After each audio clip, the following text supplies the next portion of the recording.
Saya Nur Aini, guru Bahasa Indonesia di SMA Negeri 55 Jakarta. Apa yang aku ingat tentang sekolah adalah kenangan-kenangan yang aku buat bersama teman-teman. Orang bijak belajar ketika mereka bisa, orang bodoh belajar ketika mereka terpaksa.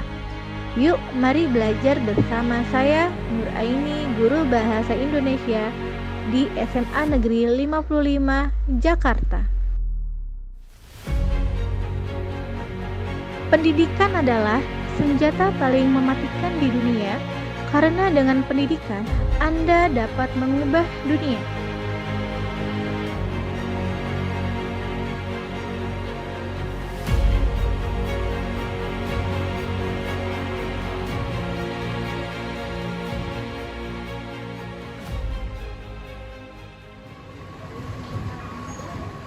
Siap berdiri memberi salam. Assalamualaikum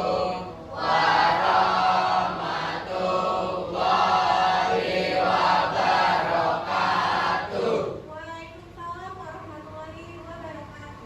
Silakan duduk kembali.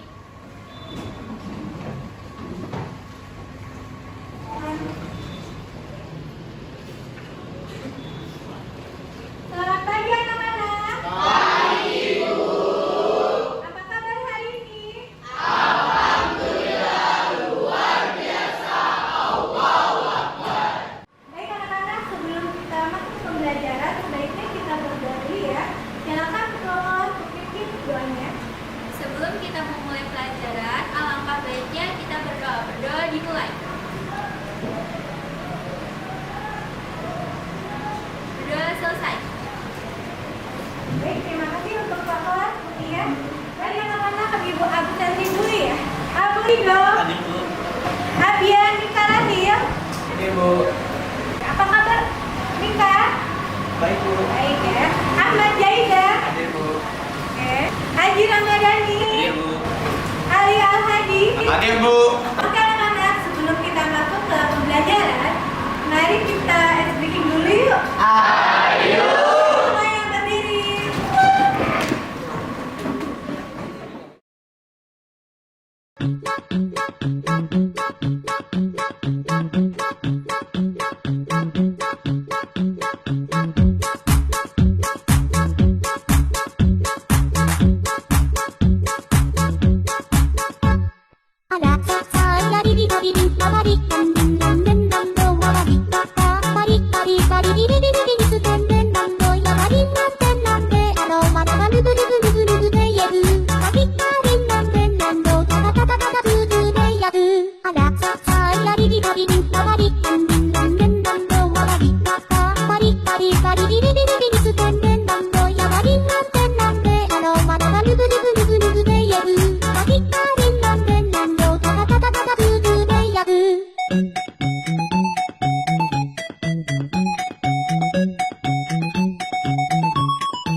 Yes.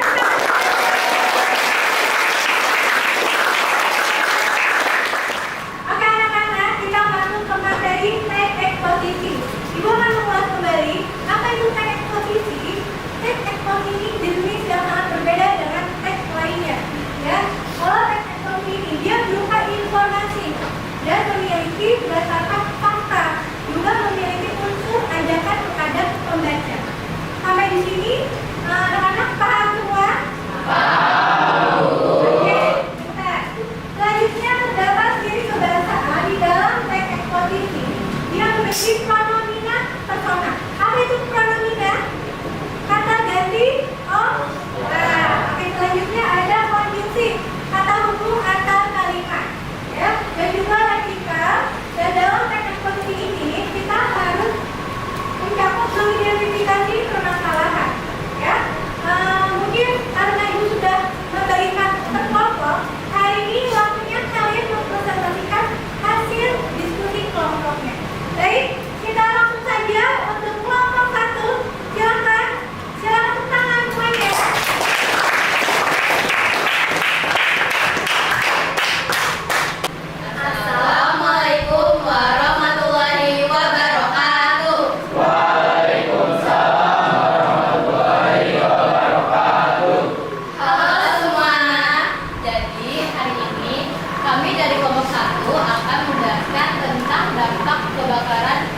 dan lahan seperti yang kalian lihat di sini.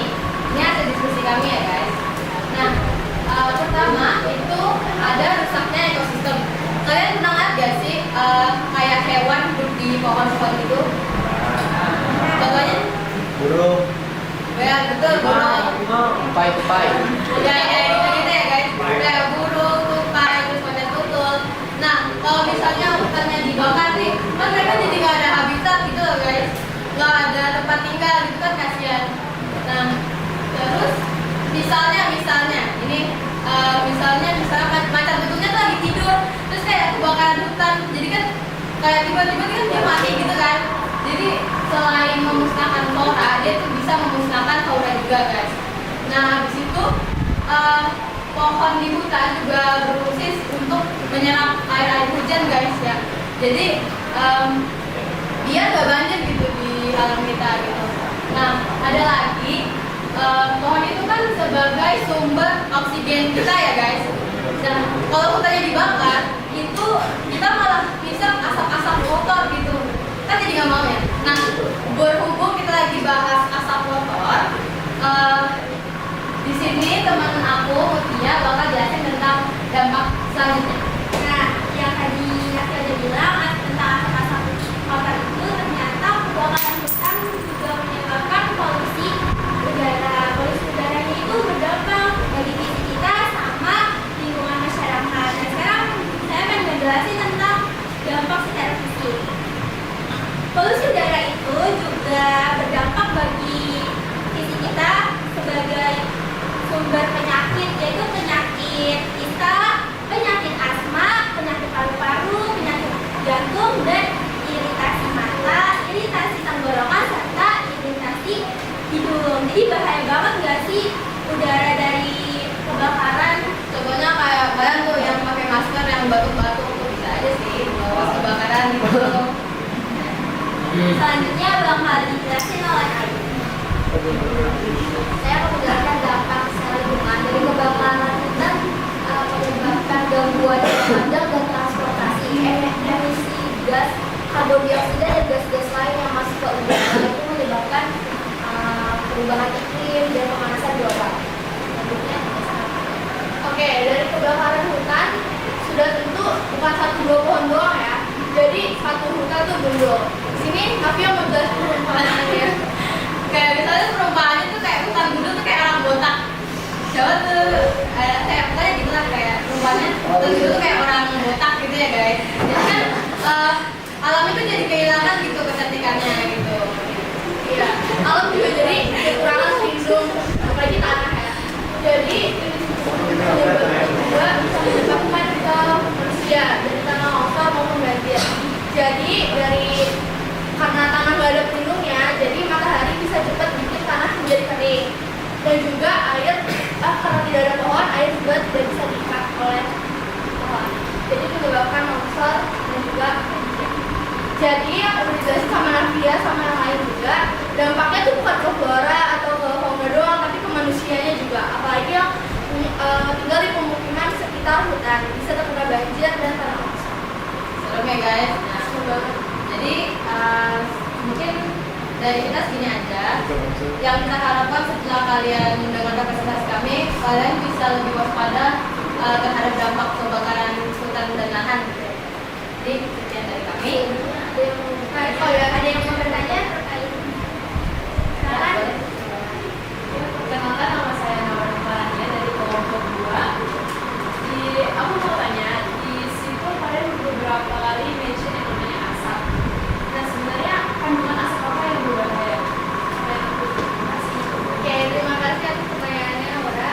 Saya bantu menjawab. Jadi di kandungan asap itu ada yang berbahaya, gas beracun bernama karbon monoksida. Itu tidak berbau dan tidak ada rasanya. Tapi jika dihirup oleh manusia, itu manusia yang berlebihan itu hirupnya bisa menyebabkan sesak dan juga bisa sampai kematian karena kekurangan oksigen. Oke, tepuk tangan di kelompok 1.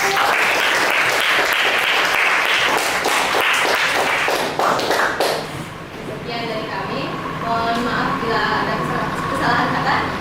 Wassalamualaikum warahmatullahi wabarakatuh. Waalaikumsalam.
itu